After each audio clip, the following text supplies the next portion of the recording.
it's nice to have you here. Can you just please give us a quick rundown of who you are and where you come from? Yeah, so my name is Mika Montonen. I'm a high school student at Blue Valley West High here in Overland Park, Kansas. And my family actually has a lots of backgrounds. So it's mainly Finland, the United States, Mexico, and the Netherlands. Now, explain to me how your family got here from those places and how those backgrounds really made you who you are. Yeah, of course. Yeah, no, I definitely agree with that all these four different cultures have definitely built who I am today. And I always like to, carry them and always like to, speak about them and share my experiences with others. Basically, it starts with my mom and dad, of course. On my dad's side, that's the fully Finnish side. He experienced living in over 16 different countries in his youth. And throughout that, I've heard a lot of stories of him, anywhere from Europe to South America to Mexico twice, Spain twice, Poland, Romania, Spain, I already mentioned, including Russia too. But his is a fully Finnish side. On the other hand, on my mom's side, that's where we have the Mexican and Dutch background. On her parents, aka my grandparents, my grandpa was a airplane engineer for the Dutch airline KLM, and he came into Mexico, and that's where he met my grandma. And so once they got married, they had my mom and my aunt. And so with that combined, she had a mix of Dutch and Mexican. She also included living in Thailand for a while, so that brought a whole different perspective on her. She went to Thailand in high school and then came back to study college in Mexico. Moving forward comes my mom and dad. My mom got a job at a very nice hotel in Mexico City in downtown. And my dad was traveling back and forth between Dallas and Mexico City. And the original story, or the true story, is his baggage got lost somehow between the airport and the hotel. And my mom was like the lead concierge, or whatever position you call it. And so my dad had to basically go up to her or find the person at the hotel who would take care of him and hopefully find his luggage. And I mean, long story short, they locked eyes and he asked her out, and basically my dad and her would meet up every time he goes back and forth between Dallas. So it wasn't like a direct relationship, it was like nonstop. And so now that we know those stories, we come to my sister and I. So once my parents got married after 2 or 3 years of dating, they decided to move to Dallas, and my mom was okay with that decision. And 2 years later, in 2002, they had my older sister, Alexa, and that makes us American citizens, which is a great privilege also. Then 2 years later, in 2004, I was born, and obviously as a little kid, you don't really know what kind of cultures you hold or what they mean that much, but we were very privileged to be able to travel the world at a very young age, and we would always have these trips to a lot of different places, including Mexico, not just the beach, but also to our families, which is still one of my favorite things ever.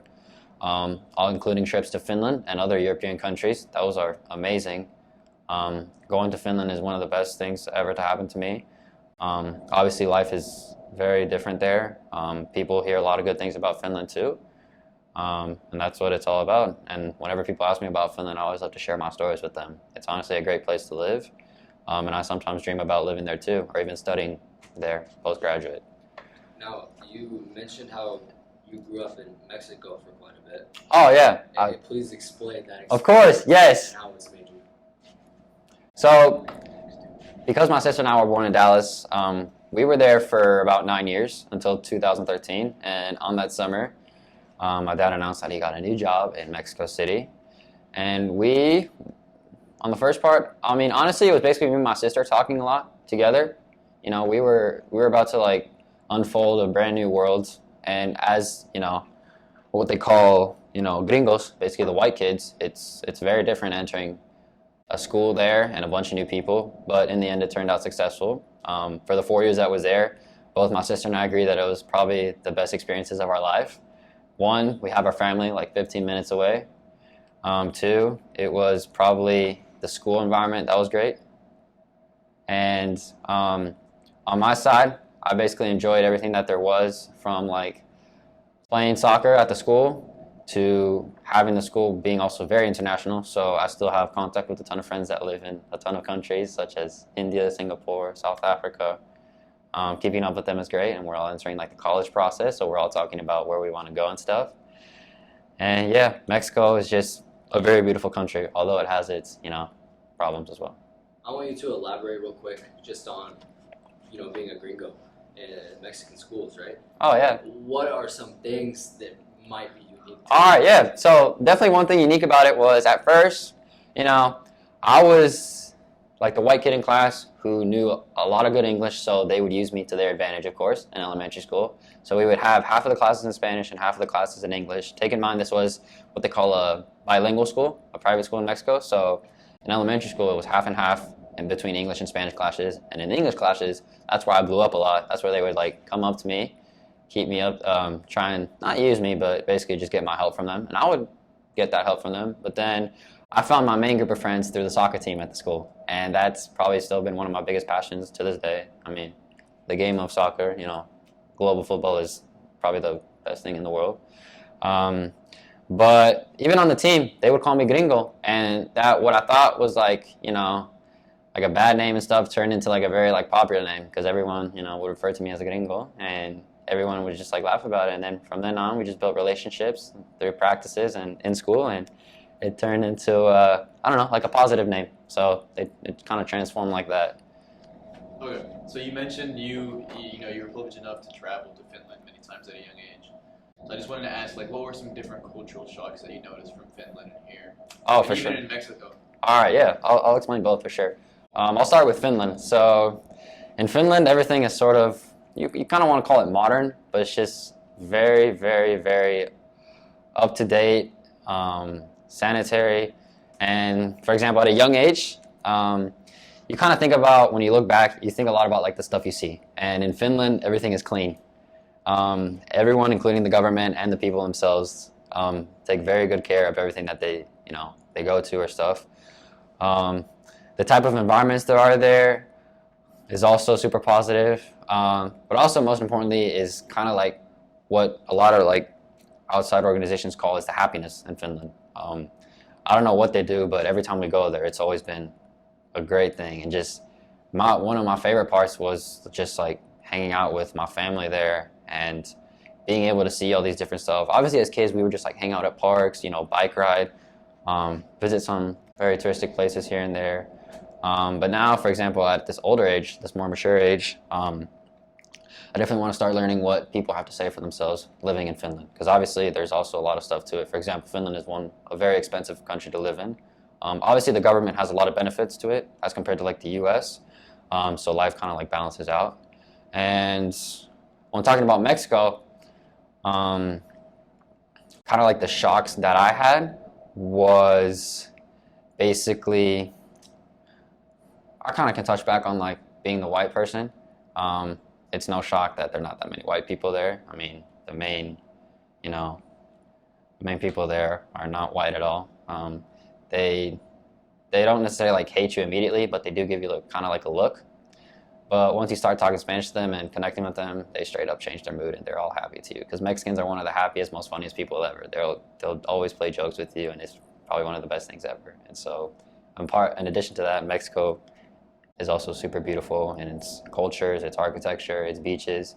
But now I'm starting to realize that the people is what carries that country, and that's what keeps like their passion alive. So you mentioned that your father used to travel a lot. So I just wanted you, if you know any stories or remember any stories, to just share them. Yeah, so I can start with one. I'll basically run you down real quick, but he was born in Helsinki, but like 3 months before that, my grandma and grandpa, my father's parents, were in Moscow, but since she was pregnant, they wanted him to be born in Helsinki in Finland, so they rushed to the hospitals in Finland to have him born and have Finnish citizenship, all that stuff, and then they moved back to Moscow. He was obviously a baby, so he didn't remember much, but he went back to Finland, and then the next stop was Madrid in Spain. So you should know, my grandpa was like a ambassador for Finland, so he was basically like the political person, so they would include traveling, moving places a lot, and that's the main reason why they traveled so much. A very funny story in Madrid is that his house was right behind the Bernabeu Stadium, Real Stadium, and so at a young age, It was actually pretty funny. He didn't grow up going to those games. Instead, he found a passion for bullfighting, which is very popular in Spain, still is, remains. Although a lot of people today are against it, it is still a very strong-held Spanish tradition, and it's been passed on to other countries such as Mexico and Colombia. Um, I've been to one personally in Mexico, and it was very, very strong to see because you have like one side which is like the traditional side, and you see all the stuff, like the passion they have for it too, similar to like other sports, and then you have like the non-humane side, which is like the killing of animals. But I mean, that's just the tradition. It's their tradition. Another great story was in Mexico, actually. So a lot of these places, they have a very like somewhat privileged life because the government was able to pay for their house, and they had servants for them and chauffeurs. And in Mexico, their chauffeur was a very, very chill dude, and I actually got to meet him at one point when we were living in there, just because we went to the embassy for a like Finnish citizens like party or somewhat. And funny story of the chauffeur was he actually carried a gun with him the whole time, and my dad didn't find out about that until he actually told them. And another servant at that house was married to two people at once, so that's always like a funny story he likes to share with us, because they didn't know about that until he had to basically like quit his job because he had like a whole scandal between the two wives and stuff. But yeah. Now you said your dad, his parents were in Moscow, but they rushed over to Finland. So is there some, like the truth, right? Is there some embarrassment to being Russian, or what was the story behind that? I'm not sure how to answer that, quite honestly, but all I've heard is like they wanted him to be a Finnish-born baby, just like them too. But I've also learned that like in the past, like this was like the 1950s, so the tension between Finnish people and Russian people was still strong, and it still kind of is strong today. Finnish people are kind of like, they back off a lot from Russia and Russian culture, and vice versa. I'm not sure if that's like an actual reason, but I know for a fact that they were in Moscow for like his job, so diplomacy, as an ambassador, and so I mean, yeah, that's basically it. Like I think they just wanted him to be Finnish-born. So, all of these cultures, right? You, Mexican, Finnish, Dutch, and obviously American. Mm-hmm. How does all of these cultures, into you as one, show how all of these different cultures can live together in society, right? Right. So do you see me, like if you see me today, I'm a happy, ongoing person. I like to stay positive and stuff, and that's what cultures basically do. They just build who you are, and once you learn from them, you basically, see what they got and kind of like apply it to your life. I live with a ton of Finnish cultural traditions as well as Mexican traditions. For example, my dad and I use the sauna a lot, and that's something that originated from Finland. And on the Mexican side, my mom has taught me a lot of slang, jokes, and like house traditions and stuff, for example, and like holidays, like Dia de los Muertos, something we always do. We build the altar at our house. Family like functions, like what we call comidas, is something we like to do with other friends here, even though they're not our family. We think of them as family, and so we invite them over for dinner sometimes. I love the whole family function things. And yeah, I wish I could learn more of the Dutch side, but for now it's just like a lot of like food stuff. Like I've learned a lot of Dutch cooking from my mom, but I definitely like to learn some more Dutch culture. So, knowing that you're from all these different cultures and your family's so diverse, how important do you think it is for people, not only in America but globally, to just keep an open mind? Right, yeah, that's kind of like the one word that always sticks to me, is just having an open mind. When someone like me or anyone else, like the people in Mexico, right, see these cultures, yeah, I mean, they might give you a look, but like from their personalities, they always have an open mind in their back, and they're down to talk to you. Like obviously, if you're like a really bad person, obviously they'll probably back off, but you just gotta have an open mind, and when you think of cultures, that's exactly what should be, you don't have to like say, oh, I have an open mind, please tell me about your culture. It's just, you're body personality, and so what you say to them and stuff, and the conversations you have with them, it's all surrounding an open mind. And that's what actually the good thing about it. You'll learn a lot by just having an open mind. You'll have a way better time. So I also wanted to ask about languages. Right. How many languages do you speak? Perfect. Yeah.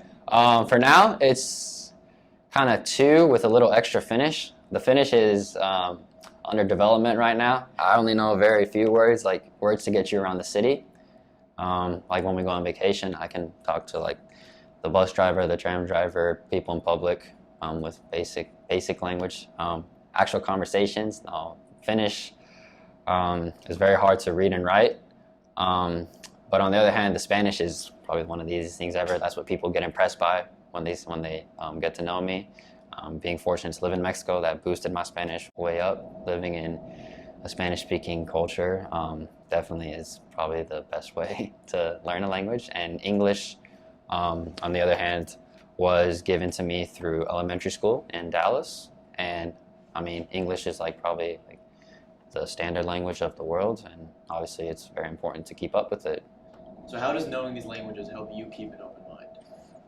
Right, yeah. I think the languages is also a good factor in keeping an open mind. Certainly with English, Spanish, and Finnish, being able to recognize these languages and being able to read some of them is kind of fun. I see it in a way because whenever you read, like a Spanish book or like a Finnish advertisement website, whatever, it's kind of fun being able to know, hey, you can see what you can translate in your head, and that's kind of a huge skill also for professional life too, is being able to translate or think in more than one language. I do that all the time. So obviously being from all these different cultures, can you pick out a couple things from each culture that you really enjoy that have influenced you in your life? Yeah, of course. I'll start with the Finnish one. I definitely love the countrysides of Finland, the whole experience, going to a cabin. It's similar to what they do here camping in the U.S. From the Dutch side, I'm probably going to say something from the food, but the Dutch stroopwafels are one of my favorite desserts or snacks. From the Mexican side, it's kind of not a physical thing, but you kind of see it everywhere you go. It's that Mexican passion for the national team. It's probably one of the most unique passions and excitements that you'll see on any national team in the whole world. On the American side, I honestly haven't really thought about it, but I would have to say, as a young kid, I was always super excited for the 4th of July, the fireworks and all that, and so yeah. Now to finish off, I have a couple more things for you. One, really I just want to give you the opportunity now to go any direction you want with this. Tell a story, tell something very unique about yourself or about cultures or diversity that you've observed in the world, and just share that. So this was kind of recent.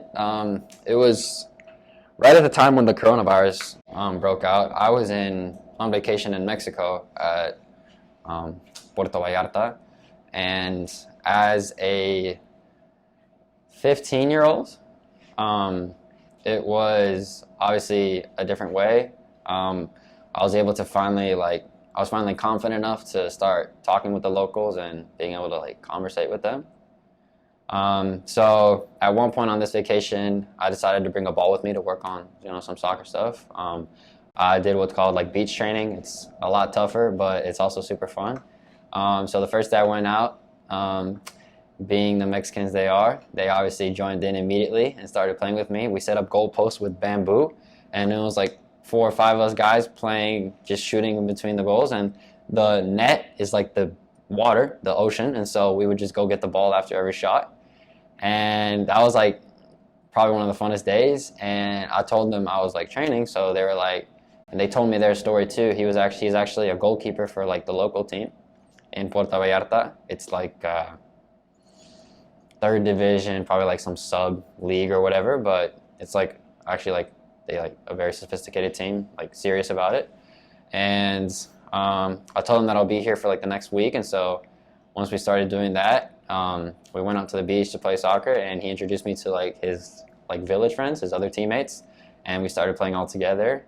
And honestly, that's like an example of what languages can do to you. Like at first they were like, oh, this white kid with the ball. He's like, all right, we'll just play with him. But once I started speaking Spanish to them and telling them my background and stuff, and that I play soccer too, kind of were like, oh wow, that's super big.